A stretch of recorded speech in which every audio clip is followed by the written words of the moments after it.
Senhor esteja convosco. Ele está no meio de nós.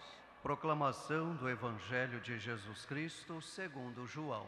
Glória a vós, Senhor. Naquele tempo, os discípulos disseram a Jesus: Eis agora falas claramente e não usas mais figuras. Agora sabemos que conheces tudo e que não precisas que alguém te interrogue. Por isto cremos que vieste da parte de Deus. Jesus respondeu: Credes agora? Eis que vem a hora, e já chegou, em que vos dispersareis, cada um para seu lado, e me deixareis só. Mas eu não estou só, porque o Pai está comigo. Disse-vos estas coisas para que tenhais paz em mim. No mundo tereis tribulações, mas tende coragem, eu venci o mundo. Palavra da salvação. Glória a vós, Senhor. Aleluia, aleluia, aleluia, aleluia, aleluia, aleluia, aleluia, aleluia. Pelo Evangelho anunciado, sejam perdoados os nossos pecados. Amém. Amém. Quero mais uma vez dar as boas-vindas a todos os romeiros de longe e de perto que estão aqui na casa de nossa mãe Maria, Maria de Nazaré. Sintam-se acolhidos, acolhidas. As nossas orações são para que a sua vida seja uma vida repleta de graças e bênçãos de Deus, e que a presença de nossa mãe Maria seja uma verdadeira constância em sua vida e também na vida de sua família. Quero também dar as boas-vindas a você, que todos os dias levanta bem cedinho para rezar conosco a Santa Missa. Você que está aqui em Belém e também em outras cidades aqui do estado do Pará ou mesmo em outros estados. Sintam-se abençoados, agraciados pelas bênçãos de Deus por intercessão de Nossa Senhora de Nazaré. Que a sua família possa sentir esta presença sempre em vossas vidas e conte sempre com as nossas orações.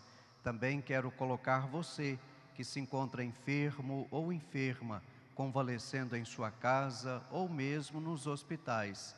Contem com as nossas orações e que Nossa Senhora de Nazaré interceda junto a seu Filho Jesus para que você possa se restabelecer o mais rápido possível e possa vir aqui pessoalmente agradecer a nossa mãe pela recuperação de sua saúde. Irmãos e irmãs, certa vez um homem, ele tinha uma casa muito grande, praticamente ocupava um quarteirão, e ele, em vez de construir muros, ele foi plantando eucalipto. Só que ele tinha uma maneira muito estranha de cuidar das mudas do eucalipto. Ele não jogava água nas plantas. E todos os dias ele levantava bem cedinho, pegava um jornal, enrolava e ia batendo de planta em planta. E tinha um vizinho que ficava olhando e achava estranho aquilo. Ele não colocar água e também bater nas plantas com um jornal. Mas aquele vizinho viajou, foi morar no exterior. 20 anos depois, ele voltou àquele bairro. Claro que o bairro estava diferente. E 2 dias antes, houve um furacão naquele lugar, então destruiu muitas casas e fez um estrago muito grande. Porém, aquela casa onde havia a plantação de eucaliptos, praticamente estava intacta, não sofreu nenhum dano. E ele, não se aguentando, foi lá e perguntou para o dono da casa. escuta, há 20 anos atrás, eu me lembro que o senhor plantou as mudas de eucalipto, e o senhor não jogava água e ainda batia nas plantas todos os dias com um jornal. Por que o senhor fazia isto? E aquele homem sorrindo respondeu: porque se eu jogasse água, as raízes não se aprofundariam. Então o fato de não jogar água, as raízes têm que buscar a água no fundo do solo. E quanto mais elas vão buscar água, mais elas vão se aprofundando. E o fato de bater com o jornal todos os dias é para que elas pudessem ficar sempre alertas, porque não sabemos a hora que vai chegar o perigo. Tanto é verdade que o furacão que abateu sobre a nossa cidade não destruiu a minha casa, porque os eucaliptos a protegeram. E eles a protegeram porque eles estão bem firmes, bem assentados no solo, e estavam sempre alertas. Por isso que pôde proteger a minha residência e, claro, proteger a minha vida e a vida da minha família. O cristão deve viver assim. Nos seus momentos de sofrimento, nos seus momentos de tribulação, de provação, em vez dele reclamar, ele deve agradecer. Porque no momento de sofrimento e no momento de provação, é onde o cristão vai aprofundando as suas raízes em Cristo Jesus. Vai aprofundar as suas raízes em Cristo Jesus para buscar a água viva, a água que vai matar definitivamente a sua sede. E as provações, as tribulações, vêm para deixar o cristão sempre alerta, porque ele não sabe quando virá sobre ele a sua provação definitiva. É isto que Jesus está dizendo para os seus discípulos no Evangelho de hoje. Os discípulos estão achando que já estão com a fé firme, com a fé fortalecida, mas eles se esquecem que a fé deles ainda continuam frágeis. Por isso que Jesus vai perguntar a eles: vocês estão acreditando em mim agora? Mas virão momentos em que vocês se dispersarão. Jesus está falando da sua prisão e da sua crucifixão e da sua morte. E quando isso acontecer, todos os discípulos vão desaparecer, porque a sua fé ainda é uma fé fraca, é uma fé que precisa ser fortalecida. E esta fé vai ser fortalecida com a vinda do Espírito Santo. O Espírito Santo é que vai completar esta obra trazida por Cristo Jesus. O Espírito Santo é que vai fortalecê-los em sua fé e em sua missão. Por isso que na primeira leitura de hoje encontramos o apóstolo Paulo fazendo a sua terceira viagem missionária. Paulo volta à cidade de Éfeso justamente para cumprir uma promessa, porque quando lemos o capítulo 18, versículo 21 dos Atos dos Apóstolos, Paulo, quando partiu, ele disse: ainda voltarei a vê-los, ainda voltarei a Éfeso com a graça de Deus. E Paulo vai voltar no texto de hoje, no capítulo 19. Vimos no texto o Apolo. Apolo, ele era um judeu de Alexandria, do Egito. E Apolo era um homem que conhecia muito bem as Sagradas Escrituras.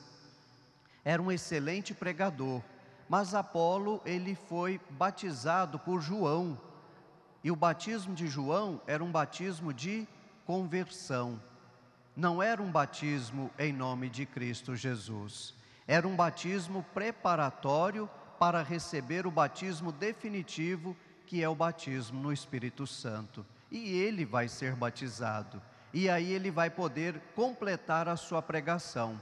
Mas Apolo, ele chama a nossa atenção para que, se queremos compreender Cristo Jesus, precisamos conhecer o Antigo Testamento. O Antigo Testamento é aquele que vai gestar Cristo Jesus. é aquele que vai dar vida a Cristo Jesus. E através da leitura e do estudo do Antigo Testamento, nós vamos compreender mais claramente a verdadeira missão de Cristo Jesus neste mundo.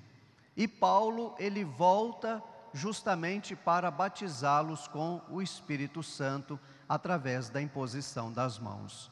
No texto de hoje, o evangelista São Lucas, que é o autor dos Atos dos Apóstolos, ele quer mostrar para cada um de nós que a missão do apóstolo Paulo também é uma missão dos 12 apóstolos. É uma missão que vem fortalecida pela força do Espírito Santo. E Paulo, ele vai com todas as suas forças levar à frente o nome de Cristo Jesus. E ele vai levar à frente o nome de Cristo Jesus com tanto amor, que quando nós lemos a carta aos Gálatas, capítulo 2, versículo 20, o apóstolo Paulo vai dizer: já não sou eu mais que vivo, é o próprio Cristo que vive em mim. Portanto, meu irmão, minha irmã, quando você se sentir fraco na sua fé, busque a sua força em Cristo Jesus. Você tem o Espírito Santo dentro de você. Você recebeu o Espírito Santo em sua vida no dia do seu batismo. Portanto, você não deve ser um cristão fraco. Pelo contrário, deve ser um cristão fortalecido. Quando nós lemos a segunda carta de São Paulo aos Coríntios, capítulo 12, versículo 10, o apóstolo Paulo vai dizer: quando eu era forte, eu era fraco, e quando eu era fraco, eu era forte. O apóstolo Paulo quer mostrar que quando ele era forte, ele era fraco, porque ele era forte porque buscava segurança no mundo material e estava longe de Deus. E quando ele era fraco, ele era forte, por quê? Porque nas suas tribulações, nas suas provações, ele tinha Deus como companhia, Deus como segurança. Portanto, gente, vamos ser sempre fortes, sempre firmes em nossa fé, tendo ao nosso lado o Espírito Santo, aquele que nos guia e que nos fortalece e que nos anima em nossa caminhada. E para encerrar, a igreja durante toda essa semana está fazendo a oração pela unidade dos cristãos. Nós somos convidados a rezar por todos aqueles irmãos e irmãs separados. Eles estão em outras igrejas, mas professam a mesma fé em Cristo Jesus. Quando nós lemos o Evangelho de São Marcos, capítulo 9, versículo 40, os discípulos vão chegar para Jesus e vão dizer: Senhor, tem gente por aí pregando em seu nome, vamos repreendê-los. E Jesus vai dizer: quem não é contra nós, é a favor de nós. Portanto, são irmãos, são pessoas que merecem o nosso respeito, são pessoas que merecem a nossa oração. O ano passado, no dia 28 de julho, o nosso querido Papa Francisco foi a uma cidade da Itália chamada Caserta, e ele foi visitar uma igreja evangélica. E ali o Papa, com toda a sua humildade e simplicidade, ele procurou estar com aqueles irmãos e irmãs que professam a mesma fé que nós, mas frequentam a outra igreja, mas eles acreditam no Cristo Jesus, eles também acreditam na força do Espírito Santo, e o Papa esteve ali para rezar com eles. E no último dia 7 de maio, estes irmãos e irmãs evangélicos foram visitar o Papa Francisco lá no Vaticano. Portanto, nós temos que abraçar esses irmãos, rezar por eles e com muita humildade pedir para que eles também rezem por nós, porque a nossa fé está centrada no mesmo Cristo Jesus, ou seja, nós buscamos a sede, ou seja, matar a sede da nossa fé na mesma água que é Cristo Jesus. Todos nós temos raízes, e as nossas raízes vão aprofundando mais até encontrar esta base sólida que é Cristo Jesus. E uma vez que nós estamos fortalecidos em Cristo Jesus, automaticamente a nossa fé encontra-se bastante firme e nós temos a alegria de poder nos alimentar diariamente com 2 alimentos, a palavra de Deus e a Eucaristia. Portanto, vamos fortalecer a nossa fé, fortalecer a nossa esperança nestes 2 alimentos, a meditação e a vivência da palavra de Deus, e também deixar com que a Eucaristia, Cristo Jesus, possa cada vez mais nos fortalecer para que a nossa fé seja uma fé cada vez mais forte, cada vez mais autêntica. Louvado seja nosso Senhor Jesus Cristo. Para sempre seja louvado.